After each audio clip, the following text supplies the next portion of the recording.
종중은 왜 위험하냐면 정관이 불확실하고 더 무서운 거는 총회를 열지 않았고 총회 통지가 누락되면 무효가 되는 경우가 있어서 특히 언제다? 종중은 전원이 하는 거 불가능하기 때문에 총회를 거쳐서 단체 명의로 등기를 하게 되는 소송이 들어오는데 단체 명의로 들어오려면 회장만이 들어올 수 있다. 종중 회장 누구? 그래서 집행부가 바뀌지 않으면 문제가 안 생긴다. 또 대부분 집행부가 안 바뀌니까 괜찮다. 고소 고발이 들어오고 반대파가 있어도 회장 자리에만 안 올라오면 회장이 비록 벌금을 내든 처벌을 받더라도 집행부만 반대파로 안 넘어가면 안 들어온다. 근데 집행부가 반대로 바뀌었다. 그러면 굉장히 문제가 심각해진다. 트집을 잡으려면 그냥 다 무효가 돼가지고. 이때, 그래서 여러분들은 어떡한다? 이걸 염두에 둬라. 이것까지 알려드리려래요.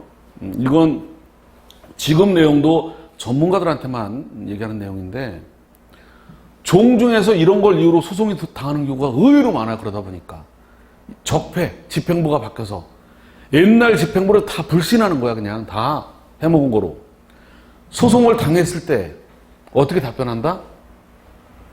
이게 종중 등기가 정한 거 말소, 설정 말소, 또 철거 인도. 그러니까 또 어떤 경우도 있다? 종중 땅에 세를 들어 살고 있는데 종중 땅에서 세를 들고 건물을 짓고 있는데 갑자기 종중이 배신을 해서 나가라고 철거 명도가 들어올 때도 있어요. 이때 답변하는 요령. 우리가 지금 처음부터까지 소장 쓰는 것만 하는 게 아니라 답변, 준비 서면, 공방을 하듯이 양쪽을. 이것도 있어. 종중이 재판이 들어와. 명의신탁 해지로 등기를 자기한테 달라고. 아버님 땅인 줄 알고 상속 등기를 했는데 종중 땅이라고 명의신탁 해지로 재판이 들어오는 경우도 있어요. 이렇게 여튼 재판이 당했을 때 실제로 종중 땅일 수도 있고 아닐 수도 있는데 어떠한 소송이든 종중으로부터 당하면 첫 번째 가장 강력한 답변 방법이 뭐다? 너도 소송 들어온 너도 이렇게 반대파로 뽑혀가지고 회장이 돼서 들어온 너도 문제가 많다. 뭔 소리다? 이걸 얘기해야 돼. 종중이 재판 들어오려면 회의를 거쳐서 대표자로 뽑혀가지고 들어와야 된다 그랬잖아요. 지금. 근데 그 대표자가 회의를 거쳐서 뽑힌 대표자가 새로운 집행부라고. 그래서 재판이 들어온 거야. 옛날 집행부는 안 들어왔는데. 이 새로운 집행부 들어온 애를 상대로 답변을 어떻게 해야 돼? 네가 새로 뽑힌 총회. 네가 새로 뽑힌 총회도 엉터리다. 그것도 소집 통지를 제대로 안 했다. 절차도 안 밟았다.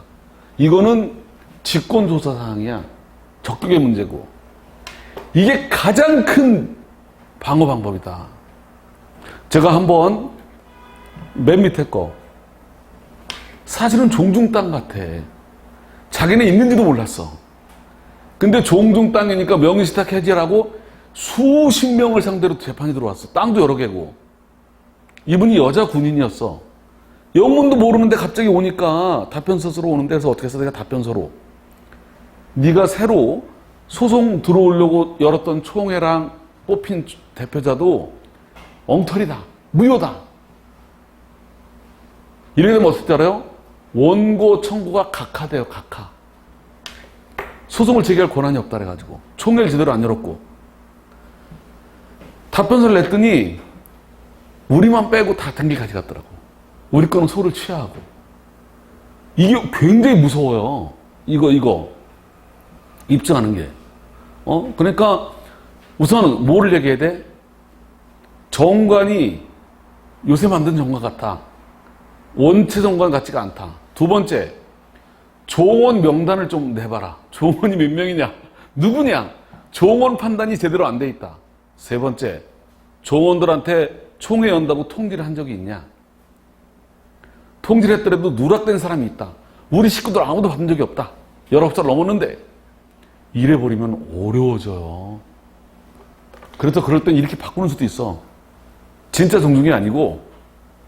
근데 여하튼간에 종중 이거 나가면은 엄청 많다. 이런 경우가 있어요. 제가 나중에 우리 마지막 날 이제 오늘도 후에 3시간도 2시간 반밖에 안 남고 이제 마지막 날 한 번 남는데 이 총회 여는 절차 재판 말씀드릴 날에 제가 실무상 유용한 것들을 총회를 열고 싶은데 회장이 안 열어요. 이거 종중 총회에서 왜 반대파가 회장되기가 어려운 줄 알아?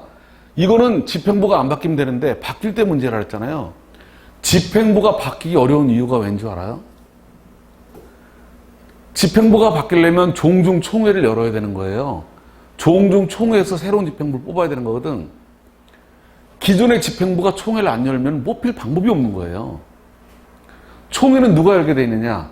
기존 집행부 회장이 열게 돼 있는 거고, 회장이 안 열면 이 종원 중 5분의 1 이상이 총회를 열라고 요청해서 안 열면 법원에 허가를 받아서 여는 게 있어요. 주주총회도 마찬가지예요.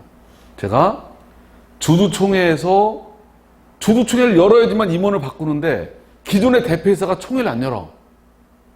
그럴 때보다 법원에 허가를 받아서 얻는 절차를 제가 마지막 날 의외로 가끔 실무적으로 도움된 거 어렵지 않아? 제가 여러 번 해봐가지고 그걸 말씀드릴 건데 새로운 집행부가 뽑히기 어려운 이유는 반대파가 고소고발을 막 하더라도 새로 회장을 뽑으려면 총회를 열어야 되는데 총회를 안 열면 봉쇄를 당해요. 안 열면 열더라도 과반수가 당선이 돼야 돼. 반대파만 있어서 안 돼. 근데 여기서 아주 간혹 이런 경우가 있다니까. 얼마 전에 반대파가 여기 총회를 안 여니까 법원에 허가를 받았어요. 5분의 1 이상 모여가지고 허가를 받아서 변호사 이름으로 허가를 받아서 총회 허가를 받아가지고 허가받은 총회 허가서를 가지고 총회를 열었어. 회장이 열어야 되는데 회장이 통지해야 되는데 안 하니까 얘가 법원에 허가를 얻으면 허가받은 애가 총회를 열 수가 있어요. 법원에 변호사를 선임해서 허가를 받아가지고 얘가 통지해가지고 회를 열어가지고 자기가 당선이 됐어. 그래서 재판이 들어왔어. 어떻게 답변했는 줄 알아요? 네가 법원에서 허가받은 거는 법원에서 허가 난 거니까 괜찮은데 이 많은 사람들이 착오하는 게 법원에서 허가를 해줬으니까 그 뒤에는 법원에서 허가받아가지고 하는 총회니까 그 뒤에는 모든 게 다 적법한 줄 알아. 착오야. 총회를 열 권한을 허가받았어. 이게 적법하려면 종원들한테 뭐를 해야 돼? 소집 통지를 해야 돼. 허가받았어도 통지를 해야 돼.